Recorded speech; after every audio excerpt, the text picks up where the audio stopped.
In just a few minutes, you'll hear 4 Reddit tales of betrayal that will leave you speechless. 12 years of marriage destroyed in one night, thanks to Reddit.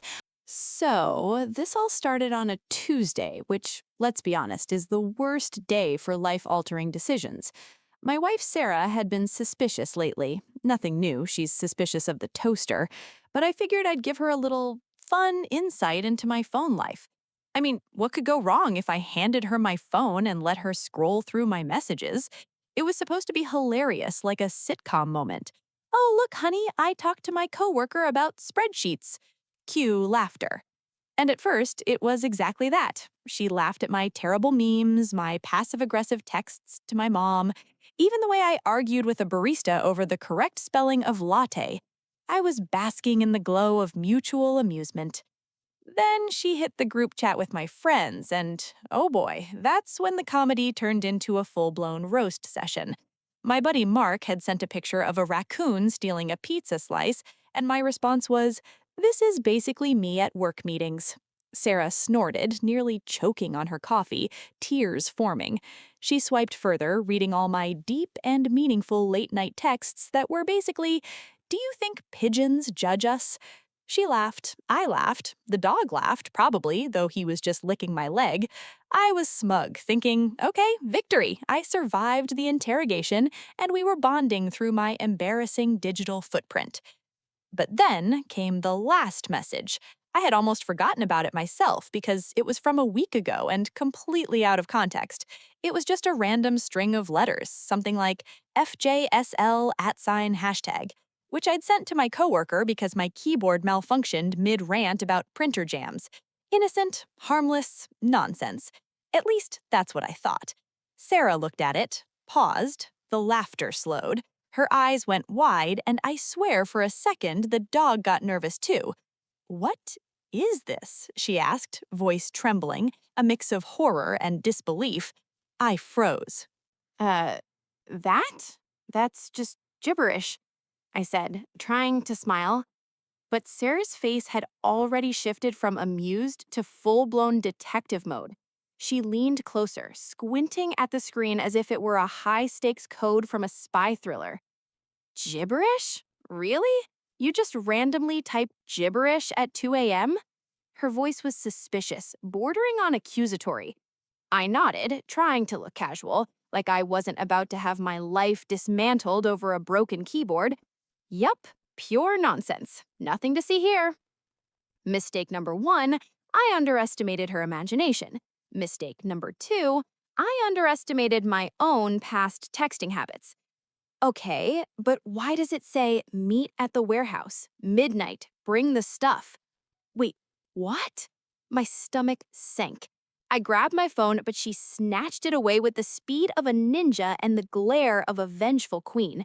My heart was now doing cardio, which I hadn't paid for, and I tried to explain, stammering like a squirrel on espresso. I I don't know, that was probably a typo. I mean, who even writes that? Definitely not me. She wasn't buying it. In fact, she started reading out loud every message leading up to that one. It sounded completely innocent if you ignored the phrase, bring the stuff, but Sarah's imagination? Suddenly, we were in an international heist movie starring me as the world's clumsiest villain. By now, I was sweating like a snowman in hell. Sarah started pacing, muttering things like, "Are you in some criminal organization? Is this why you're late every Thursday?" I laughed nervously because laughter is a survival mechanism, but my jokes only made her more suspicious. I was trapped in my own comedy setup where the punchline was me possibly going to jail. She demanded to know who the coworker was in this context. I panicked, thinking, okay, I have to pick someone. I blurted out, it's, Mark, my friend Mark. Mistake number three, Mark is married, has kids, and lives nowhere near any warehouse. She immediately called Mark to confirm. And of course, he answered. The conversation went like a slapstick nightmare. Mark was confused, Sarah was furious, and me was in the background screaming internally. "What warehouse?" she asked. "Why midnight?" Mark was now laughing hysterically, thinking it was a prank, and me? I was holding my head like a cartoon character about to explode. Sarah hung up and turned to me, eyes blazing, and whispered, "You are seriously weird, but also terrifying." She paused. My relief was premature. Then she smiled. That's the part that made my blood run cold. "I have to see this warehouse. I'm going," she said. My attempt to protest came out as a squeaky, "What?" because apparently my vocal cords were on strike. She grabbed her keys and I followed, barefoot and flailing, trying to prevent an impromptu midnight heist adventure I definitely did not sign up for. We drove in silence, tension thicker than peanut butter in a sandstorm. Every streetlight flicker felt like a cinematic cue. Every stray cat looked like an accomplice. My life was now a mix of horror and comedy, starring me as the clueless sidekick to my wife, who had officially become Sherlock Holmes with a caffeine addiction. When we reached the so-called warehouse, it turned out to be an abandoned storage unit behind a pizza place. Sarah glared at me. "Explain." I tried to laugh it off. "It's just a metaphor for my printer?" She did not buy it. Then, in a twist worthy of a sitcom, the storage unit door creaked open, no one inside, just dust, old cardboard, and a very confused raccoon. Sarah stared at the raccoon, then at me. "You sent me on a wild goose chase for a raccoon?" I shrugged helplessly, trying to seem casual, but every bone in my body was screaming, "You will never live this down." Finally, we got home. Sarah couldn't stop laughing, not at the messages, not at the raccoon, but at the fact that I had somehow created an entire suspense thriller from gibberish and poor texting habits. She keeps bringing it up. She even reenacts my panicked expressions for her friends. And I live in fear that one day I'll accidentally text something else random and she'll go on another midnight adventure.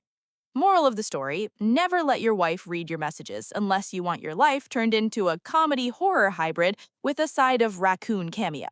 And yes, I double-check the keyboard now. I accidentally found out who I was cheated with and where it happened. I never thought breakfast could end a marriage. There I was, flipping a pancake like some domestic goddess on a Sunday morning, humming off-key to an old pop song, when my husband, Greg, looked at me like I'd just announced I was secretly a Russian spy. "You know," I said, trying to sound casual, "maybe we should sell the couch and invest in a goat." I swear to God, he froze mid-sip of his coffee, eyes wide, like I'd proposed we rent out our cat for ransom. I laughed. He did not. That's when I realized laughter wasn't universal, especially when it involved financial decisions and farm animals. Greg set down his mug so hard it left a ring in the wood that probably counts as evidence now. "A goat?" he said slowly, like I'd just suggested we move to Mars. "Why would we—" He stopped, paused, took a deep breath. "I think I need a lawyer." I blinked. Then I blinked again. Was this a joke? Did the pancake batter suddenly turn into some kind of premonition? I reached for my phone to Google how to respond when your spouse announces divorce over breakfast. And then it hit me. Google had 0 results. Apparently, this is a niche situation. I tried to salvage it. "Greg, come on, it was a joke." But the panic in his eyes told me the joke had officially detonated. By the time I got my scrambled eggs on the plate, he was already pacing like a man possessed. "I can't believe this. One sentence and you've ruined everything." I wanted to ask what everything entailed, but my brain was busy recalculating every morning conversation I'd had for the past 6 years. Did I once say, "I like your haircut," sarcastically, I wondered? Was that the trigger for World War III? Greg, oblivious to my internal monologue, had pulled out his phone, swiping through contacts like a man preparing for a hostile takeover, only instead of companies, it was lawyers. By the time I finished my last bite, I realized my marriage was officially on Yelp's Do Not Recommend list. The next thing I knew, our living room looked like a courtroom exploded. Greg had printed spreadsheets, financial statements, and a sticky note labeled "The Goat Issue" in aggressive capital letters. He paced while I sat, trying to figure out whether to laugh or cry, when he suddenly slammed a finger on the table. "You don't understand. One sentence can destroy a life." I had to admit, the phrasing was dramatic enough to earn an Oscar. Honey, I said, attempting calm diplomacy, I've said way worse things during reality TV marathons. Remember the Great Chips debate of 2019? Greg ignored me. His face was pale. He was imagining goat investments, probably. Then came the phone call. A lawyer actually picked up on the first ring. Greg's voice changed instantly. It was like I'd summoned a ghost. Hello, yes, I need to file for divorce immediately, he said. I thought about interrupting with, it's just a goat joke, Greg, but decided against it, fearing it might accelerate the divorce proceedings. I watched, dumbfounded, as the lawyer started taking notes, probably expecting a detailed breakdown of marital betrayal, emotional trauma, and goat-related finances. I quietly poured myself a second coffee, realizing caffeine might be the only thing holding me together. By mid-afternoon, my kitchen had turned into a negotiation battlefield. Greg demanded I remove all goat-related comments from the house and apologize for reckless humor, while I countered with, I'll only apologize if you admit that investing in a goat is ridiculous. Tensions escalated. At one point, he threatened to sell our shared video game console. I threatened to replace the pancake spatula with a sword. Somehow it felt eerily like a medieval standoff, minus the dragons, but with extra whipped cream. And just when I thought it couldn't get worse, Greg pulled out a framed photo of us from our honeymoon and dramatically declared, "This is over." Then the twist hit. Mid-argument, our cat, Mr. Whiskers, leapt onto the table, knocking over the spreadsheet labeled Asset Allocation versus Goat Viability. Papers flew everywhere. Greg slipped on a rogue sticky note and crashed into the sofa, groaning like a man who had just discovered his own mortality. I laughed so hard I nearly fell off my chair. That's when Greg froze, staring at me with a mix of horror and realization. "You're laughing?" he screamed. "Yes, I'm laughing," I said, wiping tears from my eyes, "because we're arguing over a goat and you just face-planted on the sofa." He blinked, slowly. Something clicked. Maybe it was the absurdity, maybe it was Mr. Whiskers sitting smugly on top of the chaos, but suddenly he started laughing too. Not angry laughter, real laughter. By the evening, we were both on the floor, surrounded by pancakes, spreadsheets, and sticky notes, trying to remember what had started the apocalypse. Greg admitted he overreacted. I admitted I probably should have phrased the joke differently. We decided, mutually, not to involve lawyers. We did, however, agree to never discuss livestock investment before breakfast again. And as we lay there, exhausted and sticky with syrup, Greg whispered, "Next time, maybe just say, 'I want a goldfish.'" I nodded. That seemed safe. For now. But of course, life has a sense of humor. As I reached for the syrup bottle one last time, I noticed a small, suspicious envelope slipped under the door. My name was written in all caps, "Regarding the goat." My stomach sank. Greg's eyes widened. Our cat twitched knowingly. The saga wasn't over, and somehow I had a feeling this was going to get worse before it got funnier. I let my wife read my messages. She laughed until she saw the last one. I never thought I'd become the protagonist of a how I found out my partner cheated story, but here I am, typing this with trembling hands, coffee cold, and my life in shambles. It all started on a Thursday. I don't know why it always happens on a Thursday. I was scrolling through Instagram like a normal person when I noticed a tag on a post from a bar I didn't recognize. The caption was ridiculous. "Best night ever with my partner in crime, XOS." And there they were, my partner, smiling, hugging someone with a suspiciously familiar tattoo. My heart did that cartoonish double flip. The thing is, I knew that tattoo. So I did what any rational person would do. I became a detective.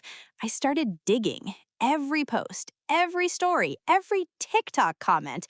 It was exhausting, like being trapped in some digital escape room with zero clues but maximum anxiety. Then I saw it. a check-in at a hotel downtown. Not just any hotel, mind you, the kind with the neon pink flamingos on the roof. I laughed nervously at first. Flamingos? Really? But then the humor drained out of me like someone had pulled a plug in my chest. They were there together and apparently having the best night ever. My brain refused to process it properly, so naturally, I called my friend and muttered something that sounded like a dolphin in distress. I needed proof, not just screenshots, those are for amateurs. I needed to see it with my own eyes. So, armed with a backpack filled with snacks, a notebook, because why not take notes, and my terrible decision making skills, I went to the hotel. I parked a few blocks away, pretending to be a very unconvincing Uber Eats delivery guy. I watched the entrance, and within 10 minutes, they appeared, laughing like teenagers. I swear, if Betrayal had a soundtrack, it would have been their laughter. But then, something insane happened. A pigeon landed on my car, pooped directly on my hood, and somehow this absurdity made me laugh hysterically in the middle of my trauma. I swear, life has a cruel sense of humor. So there I was, crouched behind a bush, covered in sweat and pigeon remnants, witnessing my relationship evaporate like cheap soda. But the universe wasn't done messing with me. They didn't just go to a random hotel, they booked a room with a balcony that faced the alley I was hiding in.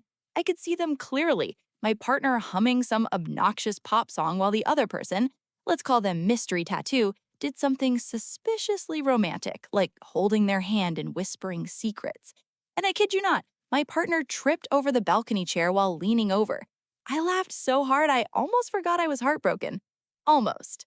Then came the part that made me question reality. Mystery Tattoo pulled out a phone and started recording something, and I swear they looked directly at me. Or maybe it was the pigeon on my car. Either way, I bolted, slipping over a discarded smoothie cup, hitting my head on a trash can. Stars exploded in my vision like fireworks. The worst part? My notebook flew out of my backpack mid-fall, landing perfectly open on a diagram I'd drawn of the situation with arrows and notes like some deranged war map. I lay there for a moment, realizing this was peak absurdity, but I couldn't stop. I had to know more. I went back the next night, even more prepared, this time with binoculars, night vision goggles I borrowed from a friend who may or may not be a survivalist, and snacks that did nothing to calm me down. I watched as my partner entered the hotel again, but this time things took a turn for the insane. Mystery Tattoo wasn't alone. They brought a tiny dog wearing sunglasses. I can't explain why, but seeing a chihuahua in sunglasses holding a tiny cocktail umbrella while my life fell apart was somehow funnier than it should have been. And then my partner, mid-laugh, slipped again on the balcony. I thought, okay, either this is some kind of cosmic joke or karma really enjoys slapstick. By the third night, I was unrecognizable even to myself. I had snacks, binoculars, and a sense of impending doom that could rival any horror movie. And then it happened. They left the hotel, got into a cab, and drove straight to a bowling alley. A bowling alley! At 11 p.m. My jaw dropped so hard, I think I actually bruised it. I had followed them like a deranged spy through the streets of downtown, taking mental notes like Sherlock on Adderall. The bowling alley sign flickered above them, strike or bust. And I swear I couldn't make this up if I tried. My life had become a tragic comic sitcom with no commercial breaks. So I did the only thing I could do. I went inside.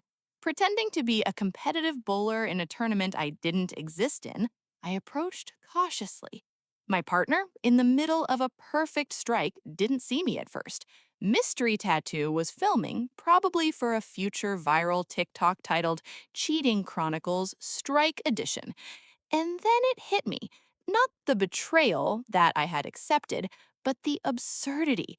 I sat down at the bar, ordered a soda, and started live commenting the entire situation in my head like a sports announcer. And here comes the treachery with a 7-pin split.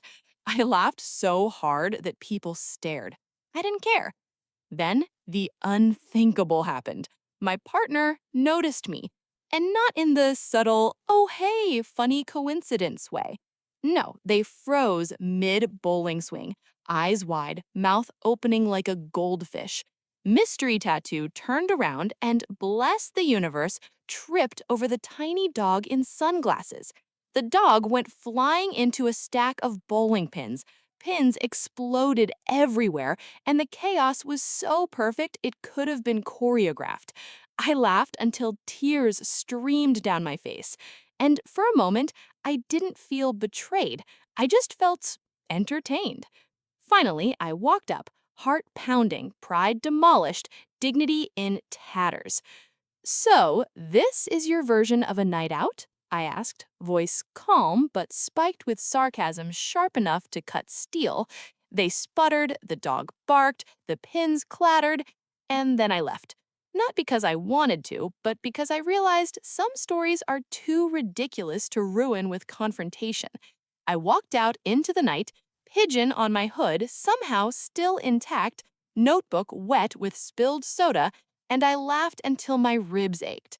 I found out who I was cheated with and where, but in the end I realized life is absurd, betrayal is chaotic, and sometimes the universe throws you chihuahuas in sunglasses to remind you to laugh. My husband filed for divorce over one sentence I said at breakfast. I never thought Reddit would ruin my life. I mean, I thought it was just harmless memes and cat videos. Maybe the occasional life hack that makes me question why I've been peeling garlic like a caveman for 30 years. But apparently, Reddit is also a full time relationship assassin. It all started on a Friday night when my wife, Karen, insisted we do our thing. Our thing usually involves me lying on the couch, Karen scrolling Instagram, and us occasionally making passive aggressive jokes about each other's hairlines. But this time, Karen had discovered Reddit, specifically the Am I the Asshole subreddit. She claimed she had a totally innocent question about our marriage, and since I was half asleep and 5 glasses of wine deep, I agreed. Mistake number one. She typed something like, Am I the asshole for hiding my husband's favorite snacks because he's been eating them too fast? I chuckled because, honestly, yes, I do eat the snacks like they're endangered species. But then the posts started flying in, strangers arguing in all caps about my snacking habits. One commenter said, You should be ashamed. That's a marital crime. I laughed it off until I realized Karen wasn't laughing. Oh no, she was reading every single comment, nodding like she'd just discovered a prophecy that perfectly described my flaws. And that's when she dropped the bomb. Reddit says you're a selfish monster. My stomach did a backflip. I tried to joke, they're just jealous of my snack game, but Karen didn't budge. By 11 p.m., Reddit had become an oracle. Every question, every hypothetical scenario about relationships somehow involved me being a selfish, controlling, snack hoarding tyrant. I tried to counter with stories of my heroic deeds, like that time I rescued a squirrel from a storm drain, or that I let her pick the movie last Friday instead of me. But Reddit's wisdom was absolute. Every post, every upvote felt like a microscopic dagger to my dignity. And then came the final blow. A PM from a random stranger that just said, Your wife deserves better than you. I laughed nervously. I shouldn't have. Karen read it over my shoulder. Now, here's where the night goes fully off the rails. Karen, fueled by the righteous fury of thousands of Redditors, suddenly decided she needed closure. And by closure, she meant dragging me to the living room floor, where she had printed out the top 10 comments about my failings and taped them like some twisted trophy wall.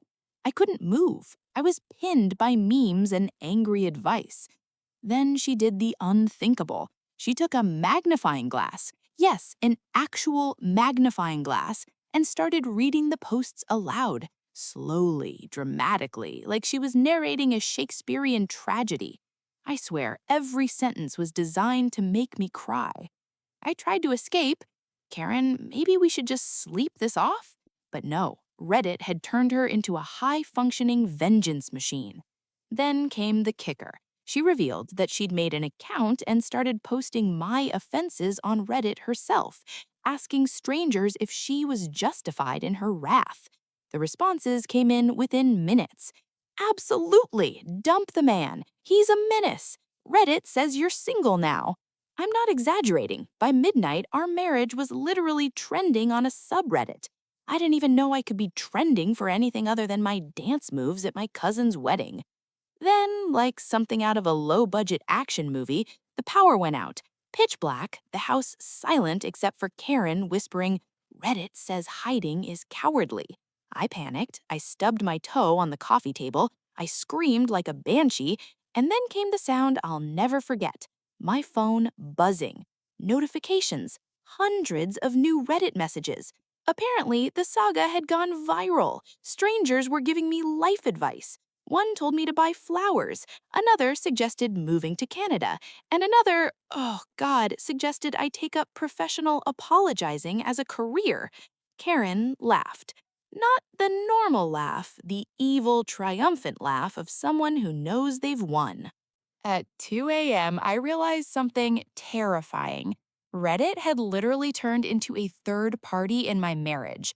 It had taken my years of marital bargaining, compromise, and occasional Netflix sacrifices and shredded it into a thread of absolute humiliation. I tried to make peace. I offered snacks. I offered to let her pick our vacation next year, which is basically a lifetime concession in our house. But she just shook her head, scrolling through Reddit again. She even showed me a comment that said, "Dump him immediately. Don't think, just dump him." I tried to reason. "Karen, it's literally strangers on the internet." She whispered, "Exactly." Then came the plot twist that no one saw coming. I found an old, unopened bag of chocolate chip cookies in the pantry, my secret stash. I held them up like a peace offering. Karen gasped. I swear the tension was so thick you could cut it with a spork. And for a brief, shining moment, it seemed like the universe might bend in my favor. She looked at the cookies, looked at me, then laughed. A real laugh. Not evil, not triumphant, just human. And she said, "Fine, maybe Reddit is wrong." I almost cried, but then she added, "But only because these cookies are life-saving."